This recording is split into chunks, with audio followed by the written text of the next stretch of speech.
All right, Green Bay Packers at the Chicago Bears. Bears favored by 1. Reports yesterday that the Packers' top 2 receivers, Christian Watson and Romeo Doubs, Both hurt. both hurt. That's not great. Are they questionable? Nobody does doubtful anymore, so everybody's questionable. Aren't we all questionable? We are. So, could be a huge factor here. Jordan Love making his first start as the starter, as the official starter here for the Packers, and then Justin Fields trying to see what he looks like here in year 3. Yeah, neither one of those receivers practiced on Wednesday, and they both had hamstrings, which is not good. Gosh, the dreaded hamstring. Yeah. Cooper Kupp's out with the stupid hamstrings. You're done for Cooper the Kupp's season. busy seeing like specialists, and they're like day to day. Like, dude, that guy's not showing up for a month.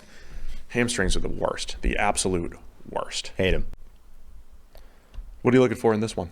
Well, I would have been looking for those 2 receivers in Jordan Love and how that offense is going to look. But without either of them, I'm probably looking at the other side of the ball. I don't know what to make. I mean, look, I think there'll be – Jordan Love looked good in the preseason. Yes. I thought there'd be, even with Christian Watson and Romeo Doubs, you'd have a little bit, some ups and downs.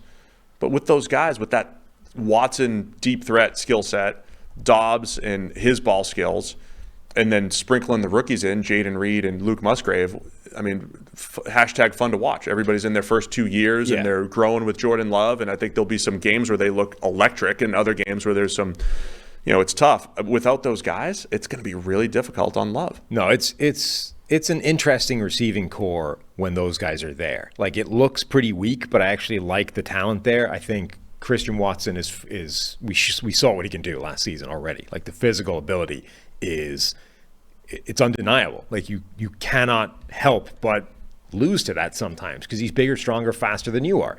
And that goes for almost every cornerback in the NFL.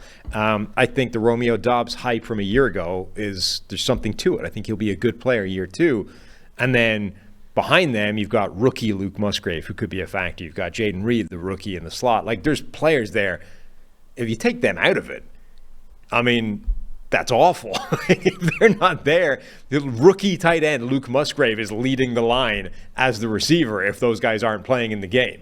It's all rookies, basically. Dontavian Wicks. Malik Heath flashed a little bit when we were at training camp. Right, and Wicks is also questionable, I think. With you know what he's injured with? Hamstring. Yeah. What is going on in Green Bay? He was at least limited on Wednesday, so he was there playing. But, yes, hamstring. David Bakhtiari probably just resting.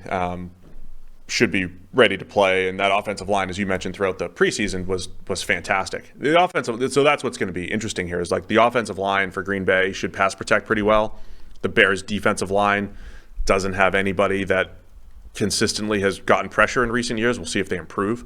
But of all the overhauls in Chicago, the weakest part's probably the D line for this year. That's one I don't think they've properly gotten there yet. They bring in Yannick Ngakoue and DeMarcus Walker. Is that enough? I don't know.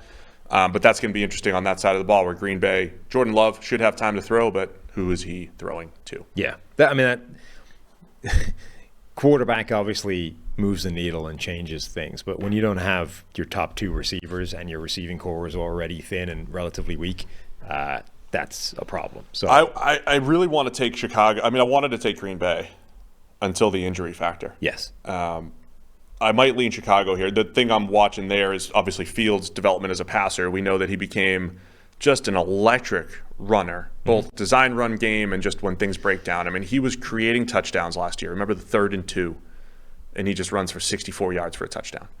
And he's just creating big plays out of nowhere. But Fields has to develop as a passer. And the DJ Moore effect, bringing him in, full year of Chase Claypool, Darnell Mooney, push him down the depth chart. Cole Kmet, they just paid him this offseason. He was the beneficiary of a lot of the new offense last year. If those guys have to look effective, but I want to see DJ Moore, Justin Fields combination.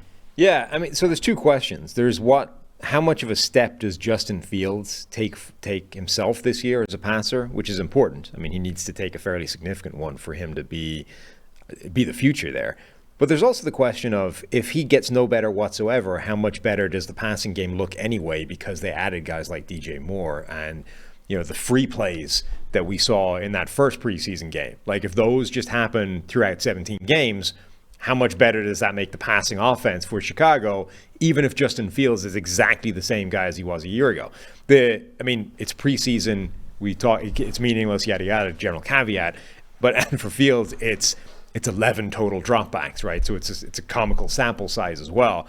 But the breakdown was fascinating because the first preseason game, he has that absurd stat line where he was 3 for 3 for 129 yards and 2 touchdowns with an average depth of target of minus 2.3, right? So the average pass was 2 yards behind the line of scrimmage. The next preseason game, he was six attempts, 2 completions for 51 yards and a 57 passing grade. So it's like, well, I don't know what to do with that. Is that like Fields is the same guy? He just happened to pick up 3 like free huge plays by dumping it out to receivers. You do nothing with the 3 preseason plays. Yeah, is your answer right? But your point basically, I think, is that what the Bears' offense is going to be now? The space that Fields creates as a runner, the space that DJ Moore's ability after the catch and down the field, are they creating more free yards? No, my point is that they should be better anyway. Yeah. Like even if Fields doesn't develop at all, the passing offense and therefore the offense as a whole should be better because now DJ Moore can take a screen 70 yards, with no help, and there's other players there that can do that as well. But the question still remains, like, how much better can Fields get as a passer? All right, where are you going with this one? Chicago just because it looks like the Packers might not have any wide receivers. Yeah, I'll take Chicago as well. Both taking the Bears to cover the 1.